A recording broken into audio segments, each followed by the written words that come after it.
Welcome to the Pittsburgh Dish. I'm your host, Doug Howman. How is one woman keeping her family's food business legacy alive? We'll hear it all firsthand from the Cheese Queen. Want a brunch spot that's serving up more than the usual fare? The Hungry Huffs stop by to share their experience at Scratch & Co. And if you're looking for a flavorful chicken dish that you can cook up at home, we have a recipe from our friend Ashley Cesaratto. All that ahead. Stay tuned. Thanks so much for coming over and being on the show. Would you introduce yourself and what you have going on right now in food? Hi, my name's Megan McGinnis. I'm the Cheese Queen Pittsburgh, and I have a small little charcuterie shop up in Mount Oliver in Pittsburgh, and we are selling cheese out of our shop from local farms. We're selling local foods out of my shop, and from all different farms and local businesses, women-owned businesses. And we also have a great grab-and-go case, and we love our catering here in Pittsburgh. Yeah. Mm-hmm. You know that thing called grazing tables? Yes. That is what we love. We absolutely love that. And then one more thing I almost forgot. We teach classes. I've been to one of your classes. And aren't they fun? They are so fun. And sometimes you pair your class maybe with a local wine purveyor or some other complimentary food purveyor that goes with the cheese. Yes. We have a great lineup coming up this fall. We actually are partnering with After Fall Ciders. Have you ever met her? No. Okay. So fun story about her. Her family owns a farm out in Gibsonia. Okay. And they actually partnered with my family many moons ago. And we're going to talk about your family coming up here. Yeah, I can't wait because I love sharing bits and pieces about my family. But I'm be partnering with her. And then Chef Aleka, I have a class coming up. She's going to teach knife skills. We love Chef Aleka. I do too. Oh my gosh. Is she a hoot? She is the best. And she's a force. I know, a force. And she's coming to teach knife skills. I'm going to teach how to put a charcuterie board together after she teaches you those knife skills with cutting down everything. I mean, how fun and fantastic. I feel like people, when they're cooking in the kitchen, they really need to figure out knife skills. Yeah. It's a thing. It's a basic thing. And even just knowing if you have a sharp knife or not. Right. Let alone having this whole knife block that can be intimidating. Yes. And then the other class is Halloween. I mean, we're going to have our little Halloween charcuterie. We have a friend we bring back every single Halloween. His name's Scully. He's the skeleton. Oh, wow. I'm not sure if you've seen our skeleton grazing tables that we do, and then we do skeleton boards. But that class, you'll put on your witch's hat and you'll decorate that board. I love it. Yes. So you have a very jam-packed late summer into fall already. Yes. And then in November and December, we'll be gearing up for holiday. Wow. So I'm just going to interject here.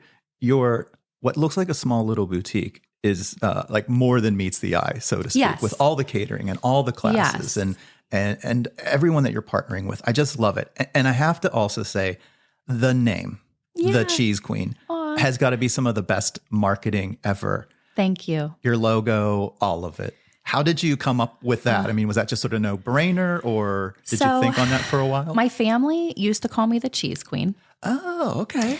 And when we closed our businesses back in 2018, I took a little break. I had my daughter. I turned 40. Oh. And then COVID hit 3 days later. Yeah.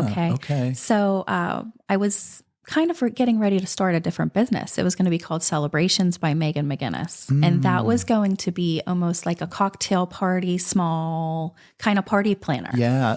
Do things in your house or just smaller events? Where I would pop up and I would kind of be like your hired hostess, Doug, where I would take out your trash. I'd meet your guests at the door. I would do all those kinds of things. Because I love hosting. Yeah. That's what I love. I love hosting at home. And I'm hosting you in my shop when you're there. You know, you've been there. Exactly. So, with COVID, there was no events. So I was just very positive. I kept telling my husband, it's going to be okay. It's going to be okay. I had all my marketing, all my venue for my launch party, everything picked out. And then nothing was happening. Right. There were not going to be any Right. in-person parties. Yeah. I mean, the best you could do was like a Zoom call, cocktail Yes. hour. Yes. And those are fun. Those were fun. Those were fun, but I'd rather do in person. Me too. Me too. So I decided, I talked to my husband the day after Thanksgiving. We were living on an unemployment check. You know, he works for the Fairmont Pittsburgh. They took the pandemic very serious. He was off of work for quite some time. So then I just shifted and pivoted overnight, and I started the Cheese Queen Pittsburgh. I think it's probably the best pivot ever. It is. And you know what? It's funny. It came from my employees because I worked for my aunts at McGinnis Sisters. They called me the Cheese Queen. Because you worked the cheese counter? I was the cheese buyer. And I was the specialty grocery buyer, which comes back to what my store is kind of like. Yes. And partnering with those local farms and those local businesses. And I also love cheese. Well, I love cheese as well. And I have had several of the cheeses you carry. Yes. That are all from local, mostly PA farms. I do want to talk a little bit more about some of the things that I know you for. I do know you for the classes and the charcuterie boards and some of your catering events. But also, if someone were to stop in, you have these really cute things called the Adult Lunchable, Yes. right? Yes. Can you tell our listeners, if they don't have any idea what that is, what's an Adult Lunchable? So the Adult Lunchable is our spin on an adult charcuterie board, but it's in a smaller version. We wanted to give someone, if they come in as a single and they just need to have a little date night with themselves, or say they're having a couple friends over, we have different sizes, and we just give you all the local cheeses in a box. We focus on local with these Adult Lunchables. We focus on the pairings with being local, and it's just the cutest little thing. So it just has 3 to 4 cheeses in our large. Then you're getting 2 meats that would pair, and then you get all those accompaniments that we can put in there, fresh like fruits and veggies. Yes. We put a jam and jelly in there.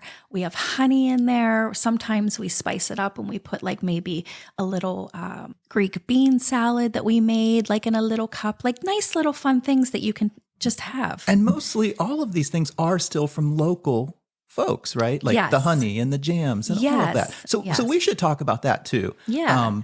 Let's talk about some of the purveyors or the partners. I'm sure you have a lot of partners in cheese. Yes. But you have others. Yes. Can you sort of give us the short list of some of your absolute favorites? My first vendor that I worked with was the girls from Batch. Oh, up Jess in and Meg Saxonburg. Yeah, I've met them. They're great. They are so fantastic. They do an amazing job. Their grab and go case, I suggest anybody to take a trip up there and just to kind of shop through their shop and their store. And they partner with a lot of local is what I love. Like right now their menus are focusing on local produce. And I love that about them. Yes. And you're never going to leave there. I had a soup a couple months ago when I went there, a gazpacho. I almost died. Worth the trip up 28. Yeah. And then you can kind of shop the town. Yeah, There's the a town is winery super across cute. the street. There's a coffee shop. It's a great drive. But they were my very first vendor. And I'm so thankful for them, and I'm very loyal to them for my jams and jellies. Yeah. You know, they just put out a superior product, because I'm not only supporting other women-owned or local businesses, but I call them my trusted partners, because I trust that they're giving my customers, just like you, Doug, the quality that I'm providing you through charcuterie. I love that. Who else is a trusted partner? Maybe in the cheese realm. I would have to say I'm very proud of Pleasant Lane Creamery right now. Yes. Didn't they In just Latrobe. win Yes. a bunch of awards? A bunch of awards in the American Cheese Society. I am so proud of them. I was supposed to attend that seminar and I didn't get to, but next year I will be there. I'm so proud of them. Yeah. They have I tried several of their cheeses at Say Cheese. Yes. By Good Taste Pittsburgh, and incredible. Definitely award-winning cheeses. Yes. And what's really great, and people don't understand really how Pennsylvania has some of the best local cheese farms in the United States. Right. We are killing it. We are killing it. Where is Pleasant Lane located? Latrobe. That's right. And you have your goat rodeo. I mean, yeah. I mean, they've been around. They're doing phenomenal stuff. Anybody else that you really love? Firefly Farms Creamery. Okay, where are they? They are right up by Deep Creek, Maryland. Oh, yeah. So they're still considered local because Yeah, sure. things are considered local in Ohio and Maryland if they're so far from the PA border. Right. They actually have a little grocer store up in Deep Creek. Mm-hmm. They, you could go in there for wine. You can go in there and get a charcuterie board with their delicious cheeses. But they really, their cheeses are amazing. They have cow's milk cheese and goat milk cheese. Mm-hmm. I'm going to take a tour of their farm very soon. I'm very excited about that. Fun. Yeah. Mm-hmm. Yeah. I love that you're going out to actually see your partner, what's happening there. Yes. And it gives you the credibility like, hey, I've been there. I know what the operation looks like too. Yes. Yeah. I would like to start my own tour maybe and take people to little farms. A little agro-tourism. Yeah. I think people are all about experiences now. I know. Outdoor experiences or day trips. Come with the Cheese Queen. What a great idea. Right. Let's do it. I know. All right. Before we step away, any other partners that you want to give a shout out to? I would have to say Michelle Wright, WTAE. Oh, she does the honey, right? The honey, Chapel. Yeah, that's right. Chapel Valley honey. I would have to say her honey's fantastic, I've had it. amazing. Brown Bear Bread. Oh, yeah. We love Kate and team. Their bread, our sandwiches are on their bread. On their bread. And we sell their bread in shop for those people that are locally around Mount Oliver and Mount Washington and those areas. They can get their bread. I would have to say too, Armful of Flowers. Oh yeah. Kelly's been my friend for a very long time. Her florals are decorated on our boards. We sell her florals in our shop, and our grazing tables are filled with those accents at all times. I mean, it's the finishing touch. It is. I mean, flowers really take things to the next level. And edible flowers too. She has grown for me too, which is great. Also would have to say one more, Repepi Winery, Janelle. Oh, yes. She comes to all my classes, has a great experience with sampling wines. We do cheese pairings. Her and her dad run such a wonderful winery. It's just a fantastic place. And they do such a great job with PA wines because people have a perception of PA wines. They think they're not very good, but their wines are delicious and great. Can change that bias that people might have, right? Yes. All right, Megan, I'm sure there are others that we're not. There are so many. We could take the whole show. So if we didn't mention you. I know, because I love local so much. Don't blame Megan, blame me. We're going to move on to another topic. I'm so sorry, friends. Well, here's what I love. I love what you're doing in your business is that whole supporting local, promoting local, educating other folks about that while you're doing your own talented thing yourself. And so I want to take a step back and I want to talk a little bit more about your roots in the food world. Sure. Hi, this is Megan McGinnis, the Cheese Queen Pittsburgh, and you're listening to The Pittsburgh Dish. So Megan, I think I would like to have you maybe give us a little history lesson on your family. If folks are not familiar with McGinnis Sisters, or even going a little further back, could you give us the Cliff Notes on what your family has done to bring gourmet and other local food like that into the scene over the years? Sure. So my grandfather started the business in 1946. And was that over in Baldwin area? Yes, in Baldwin on Custard Avenue. He started his shop. Actually, he started across the street at a gas station. Oh, wow. And he started with a fruit stand. Oh. And then he sold Christmas trees. Oh, wow. Okay. Then he went into his brick and mortar. And that is where Party Line Catering is today. Okay. So something is still in there. Yes. Yeah. And my grandmother used to make all of the homemade salads in her kitchen when it was allowed to back in the day. Yeah, we're back in 1946 in that area. Very different. Yeah. And she would walk them up through the yard, up over the hill with 8 kids behind her. Oh, my and goodness. deliver all these wonderful things that we became famous for. Yeah. Like the potato salad and the macaroni salad and all the pink fruit dip that I sell today at my shop. And all of these things with these kids trailing behind her one by one, probably a baby on her hip. Just to clarify that, they had 8 kids. 8. And your dad is one of them. My dad is one of them, yes. And Pat McGinnis. Pat, okay. And then let's kind of bump forward, specifically 3 of the sisters. Bonnie, Noreen, and Sharon. They became the McGinnis Sisters. Yes. And ultimately opened 3 grocery stores in the region. Yes. Right? Do you recall when the first one became McGinnis Sisters? I think it was in the 80s. Yeah. I think 1982, 83 maybe. I love finding some of these pictures. Yes. I mean, there's information at Heinz History Center. Yes. And I think there's even a connection to the Smithsonian. They had a talk about it, right? Yeah. And the 80s pictures are amazing. They are. They're amazing. And you know what? I'm very blessed that I got to grow up in the grocery industry. My dad had a store right on Route 88 with my uncle. They started that store with a fruit stand and a Christmas tree farm, just like my grandpap did. And then they built that brick and mortar from the ground up as well. They built that big building. And is this McGinnis Brothers? McGinnis Brothers. Okay. Yeah. I don't know if folks know that one as much unless you were in that area, right? Yes. Yeah. It was a smaller store. Okay, It was like your neighborhood grocer. Did they feel like competitive? No. They just, I think if they found, my aunts found something and they would tell my dad, or my dad found a great product, they would share it. Great. It was it was still a family business, I mean, family's family. Of course, yeah. But no competition. I mean, it was very special for me to grow up in that industry because it's not an easy industry. And being in food, any type, restaurant, it's a grueling industry. It's demanding. And I'm sure yeah. in your family, there was probably no separation really from work and family. Like what you're saying with your grandma walking up the hill with the salads and the kids.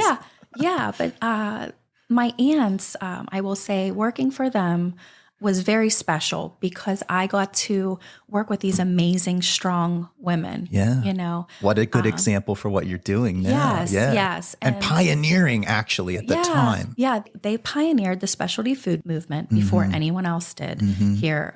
They carried all those specialty goods from all over the world. And then they pioneered that local food movement. Sometimes I laugh when I go through other grocery stores now and I see, not laugh, but I just smile. And I see different products in them that I know that I'm like, they were in our stores. First. Yes. Yeah. But yeah, it was just I miss it very much. And we just were known for everything from service to gift baskets, for catering, hams, turkeys. Our deli counter was just the quality. It was the ingredients. And I took that away to my business because it's so important. It's the quality. Yeah, it's in your DNA. Yeah. I just want to make sure folks know too. So we talked about your grandfather's original shop. We talked about your dad and brother's shop. And then the McGinnis Sisters stores, there was the one in Baldwin. There was one in Monroeville for a really long time. And I remember when I was working up in Cranberry, the Adams Township. Yes. And so all of that was around, amazing operation. Yes. And then you said they made the decision in 2018 that they, had really had this life and it was time to move on, and they closed the businesses. And what you were telling me a moment ago, it was probably a blessing in disguise because of COVID. And all those employees might have been shuttered for a bit. And my aunts and my uncle and my dad, they were raised, their employees were like family. And it was just such a hard time, COVID, that I think it hurt so many businesses. Of course. And so many great Pittsburgh staples are not in business anymore because of that. It just was a blessing in disguise. Yeah. And tell me a little bit about your working journey in these stores. I'm sure you kind of grew up in them, but as you told us earlier, you were already being called the Cheese Queen. So what were some of your earliest responsibilities or job roles? So I did some cheese buying. I did human resources. I was employee development. When you're in a family business, you wear many hats. Right. I also was a specialty grocery buyer. I was a store manager. I wore so many hats. For anybody that's never experienced this, tell us a little bit about being a specialty grocery buyer or a cheese buyer. How does that even work? Yeah. So they're the best jobs, I think. Okay, yeah. So much fun because you get to learn about so many new products. You get to go to fancy food shows. You get to meet people that are bringing out these amazing products. I got to sit down with a lot of small businesses that are just getting on the market and want to get into a grocery store for the first time. Yes. And I helped them kind of get that process down, how to get into our store, because we did have a process, you know. But being a cheese buyer is very fun because you get to just kind of buy in cheeses. You kind of see what your customers like. You get to learn about them. You get to learn about all these farms and all of these small batch cheese farms and just different things. And you get to eat. Amazing. You know, I mean, yeah. I think it sounds like the best job ever. It is. So you were in training from your formative years to open the business that you have right now. Yeah, it's funny how your life just takes you, you know. That's why I try to tell most people whenever I'm talking to other people that want to start a business. I do a lot of work with Mount Oliver on small business training. I do like a small business meeting every quarter where anyone in the city of Pittsburgh can come. It's called Getting Down to Business. We bring small businesses in to tell their story. I talk a little bit too, because anyone can do it. If you have a dream, just do it. Yeah. You know, and it's not easy and it's really hard sometimes, but it's very rewarding, you know, and it's funny how just different things just take you in a different path. It's sort of interesting, all of that mentoring that you got as a young person that helped you with your business, but now you're doing some things to mentor other people with these talks. And we should just for a moment talk about Mount Oliver. You know, it's situated adjacent to Allentown, just up from the south side, and it's had some kind of cool development going on. Yes. You know, some things are doing well. Some things have come in and left. Like we talked about Brown Bear. Yeah. We're really hopeful for that neighborhood. Yes, I'm very hopeful. Yeah. Yeah, I've become a kind of a catalyst, starting from the ground up. Senator Costa came and visited me like a year ago, and he said, "You're like a catalyst for this neighborhood." And I never thought about it like that. You are. Yeah. You're drawing people in. Yes, I'm drawing people in. I'm showing small businesses that, you know, there's another neighborhood that you could help be a part of that could change. I mean, you could be part of a change. I mean, who doesn't want to be a part of that movement? But it's an amazing strip. It has so much potential. We have some open storefronts that, you know, could really be something.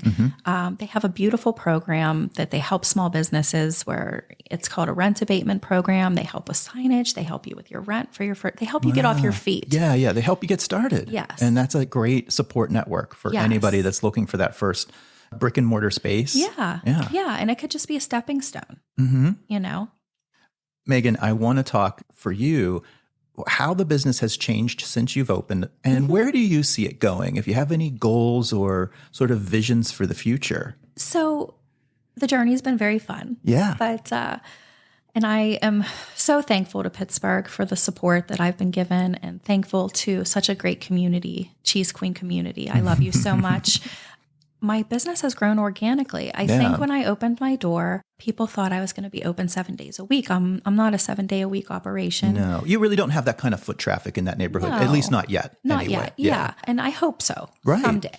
Aspirational. We're kind of, you know, a destination for your little local goods, your local farm cheeses. You could pick up your catering at my shop. You can come take a class. You can kind of come, just stop in and say hi, whatever you feel like. And if people are looking for your hours or the classes. I post them every Monday. Oh, gotcha. And also on all your socials and things like that. On all my socials. We'll plug that in a second too. Yeah. So, yeah. And so aside from sort of being this boutique shop that people can stop in, is this where the classes are happening? Like cheese tastings, stuff like that? Yep. Yeah.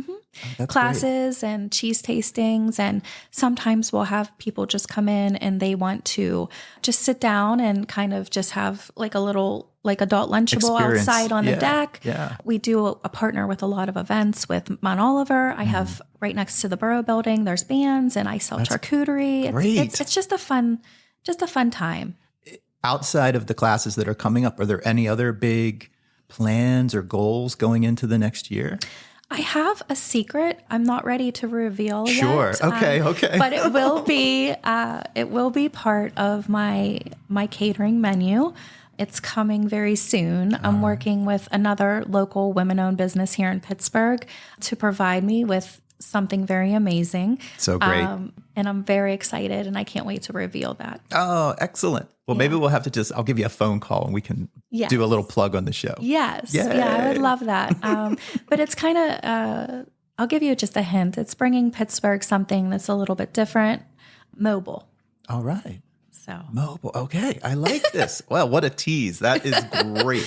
yeah. Okay, Megan. So let's do this as well. For folks that want to find you or follow you and just see all the great stuff you're making, where are some of the best places that people can, connect with you and check up on you? Sure. Instagram. Okay. We just hit 8K followers. Thank you, Pittsburgh, so much. I can't believe it. Is it The Cheese Queen? Yeah. So Instagram is the Cheese Queen PGH. Okay. Okay.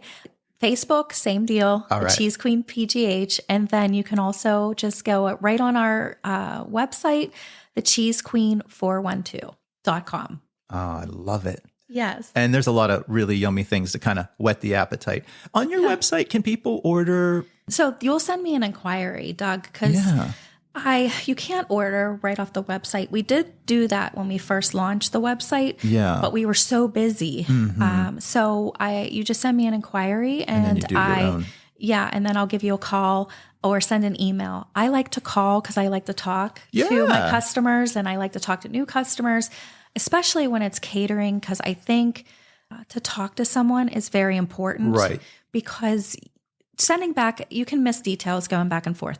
Absolutely. And I like to get a feel for the event, especially if it's a wedding. We do a ton of weddings. Wow. That's an important day. Yeah. So I want to make sure I'm speaking to the bride or the mother of the bride, and then we can set up a consult and they can come in my shop and you can sit in the queen's chairs. I love all of that. How perfect. I know. You'll have to come, Doug, and sit in those chairs. I mean, I've been there. I don't know if I remember the chairs, but okay. Yeah. All right. So we've hit all of the things I want to hit. Megan, it's been such a pleasure. And before I let you go, one of the things I always like to ask our guests, the name of the show is The Pittsburgh Dish. What's the best dish you've eaten this week? This week, you know what? I love pasta. And I will have to say that nothing beats pasta forma's ravioli. Oh, just regular ravioli. And I picked some up at my shop because we sell it there. Pasta Forma used to be right around the corner in Allentown. Now they're down in Sewickley. Is that right? Okay. Yeah. And I just love, I don't know, it's something about those ravioli. Yeah. Best bite this week. Yeah, that's my best bite this week. Oh. I love pasta. I could eat it every day. Oh, I think I have eaten it every day at some points in my life. Yeah. And I just make a simple little red sauce, You make it from scratch? Yeah. I just do San Marzano tomatoes, little spice here from my, herbs here, Sometimes I put a little cream in there, So it's delicious. Yeah. My kids like it too. I have to make kid-friendly dishes. Of course. Right. But I would probably say that was my best bite this week. I had that on Monday. All right. Megan McGinnis, thank you so much for being on The Pittsburgh Dish. Thank you for having me, Doug. This was so much fun. And Pittsburgh, I love you so much. Are you interested in a brunch spot that is slinging more than just the standard eggs and bacon? We talk with Alex and Chantal Huff of Hungry Huffs on Instagram for an experience that checked all of the boxes. Hey everyone, we're joined today with Chantal and Alex Huff of Hungry Huffs on Instagram. Chantal, I was wondering if you all have a brunch spot that you like to visit, maybe something under the radar that people don't talk about enough. You know what people don't talk about enough is Scratch & Co. Oh yeah, up on Troy Hill. Yes, we just went there again really recently. It had been a while since we'd went last, right, Alex? Yeah, it's been about a year since we last went. And it's so, so good. I got the veggie sandwich. Okay. And it was like a pakora Ooh. in between. Mahamara. Yeah, it had mahamar on there, a bunch of vegetables on what I assume to be house-made focaccia. Oh yeah. It was incredible. Okay, so I have questions. I know that mahamara is that like walnut spread. What was pakora? What is that? Well, pakoras are like an Indian dish. So I was interested to see that on the menu. Yeah. But it's kind of like a take, well, the way the sandwich was kind of like a take on like a veggie burger situation because the pakora is like a deep fried Like patty almost. patty. Yeah. Yeah. And I think this one was onion. I think it was an onion pakora, correct? Yeah. Typically vegetarian. Yeah. I think Okay. it was onions and cauliflower because it did have some like some density to it. It was, so, I cannot recommend this sandwich enough. And veggie sandwiches are very hit and miss. Oh, Yeah, they did it with the jalapeno cream cheese, mahamara, the pakora. So it was like layered really perfectly. Then I thought the focaccia was out of this world. Incredible. It sounds amazing. Alex, what did you have? So usually I'm a burger person, and that's what I had the last time I was there. But they recommended I try the chicken sandwich. And usually I'm not a big fried chicken sandwich person, even though everyone loves them. But this one I would definitely say was like the best I've had in Pittsburgh. It was a little bit different. It had like a buffalo tahini, which I thought really made it stand out. It was super crispy. The bread was perfect. And their sides, we always get the little smashed potatoes. They're super crispy. It's like definitely, I'd recommend anything on their menu. It's, perfect for brunch. I love the thought of tahini in a sauce for chicken. That's so different as well. Yeah, it gave it like a nutty and spicy flavor with the buffalo, then the nuttiness from the tahini. So it was like the perfect complement to like a fried chicken. And I do want to ask, so you guys said it had been a little while, about a year. Do you think it got better since you were there last time? I feel like it was consistent. It was that's consistent. always good. But we both just ordered something that I feel like we usually wouldn't order, like Chantal with the veggie sandwich, me with the chicken sandwich. So we were like even more excited, just like getting something different and it really meeting or exceeding our expectations from the time we last went about a year ago. Oh my Yeah. We also got donut holes while we were there, which I highly recommend. They make their donuts in-house. They are incredible. We got the chocolate donut holes. Oof. Oh my goodness. They also have, which I think is nice, is great mocktails. Okay. And especially so if you are going brunching, but you sort of want a productive rest of your day. Exactly. We were there on a Sunday morning. I knew we had a ton of stuff to do that day. We wanted to get like a beverage, but they had a substantial mocktail list to pick from. And it's so important now. I think we hear more and more about the NA movement and people want to go out and they want to have a great experience, but they don't necessarily want to drink. Right. Right. And you shouldn't have to be able to have that full restaurant experience. Your only option shouldn't just be like a Diet Coke. Yeah. Perfect. So we should remind everyone, this is Scratch & Co. up in Troy Hill. The actual address is 1720 Lowry Street. And looks like they're open most evenings from 5 to 11, but they do this Sunday brunch 9 to 2. Yep. Their breakfast sandwich is also a really solid choice. So our regular choice would be a breakfast sandwich for sure because they have great bagels. Oh, wonderful. Alex, Chantal, thank you so much for being on the Pittsburgh Dish. Perfect. Thanks for having us. You can follow Chantal and Alex Huff on Instagram at Hungry Huffs. Our recipe of the week comes from our regular contributor, Ashley Cesaratto. Now, Ashley is usually serving us up great restaurant recommendations, but this week she's trying her hand at more cooking at home. And she gave us this recipe for her crispy honey soy chicken. So, Ashley, crispy honey soy chicken. Did I get that right? Yeah. Oh At my least gosh. that's what I'm calling it for now. I love it. And so tell me a little bit about this recipe if our listeners haven't seen the recipe card yet. Sounds like it's maybe breaded chicken. Yeah. So I do the typical flour and egg wash and then panko breadcrumbs.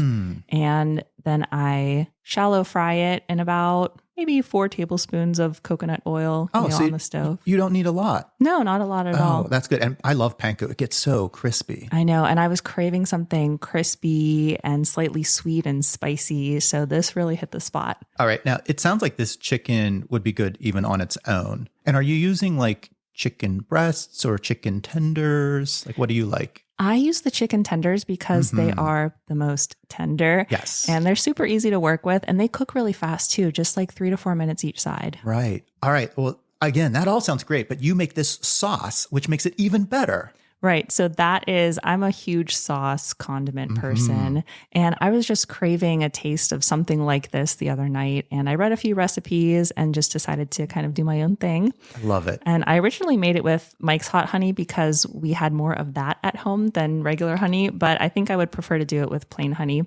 So it's honey, soy sauce, a little bit of rice vinegar, fresh ginger and garlic, which is really important, I think, to do the fresh. And then red pepper flakes to taste. Oh, that's where you get that little bit of heat at the level you want. Right. And you could also add sriracha. Oh, yeah. And so you're pan frying these chicken tenders and getting them nice and crispy. And then are you saucing them like right away when they're hot?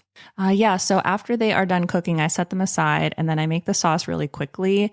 It only takes a couple minutes. And then I throw them back in the sauce just to coat them. And then you have to serve them right away so that they stay nice and crispy. And are you serving them over rice or with any veggies? Like what would you recommend? I would recommend coconut rice. I made that for the first time. And you just sub coconut milk in the can for water. Yeah. And roasted broccoli. And it was fantastic. It sounds like the perfect meal. It really was, if I do say so myself. Give us the title again. Crispy honey soy chicken. That sounds so delicious. Recipes on the blog. Ashley, thanks so much. Thank you. You can follow Ashley on Instagram at eatingwithashley.pgh. If you have a recipe, share it with us. Just go to our website at www.pittsburghdish.com and look for our Share a Recipe form. Thanks for listening to The Pittsburgh Dish.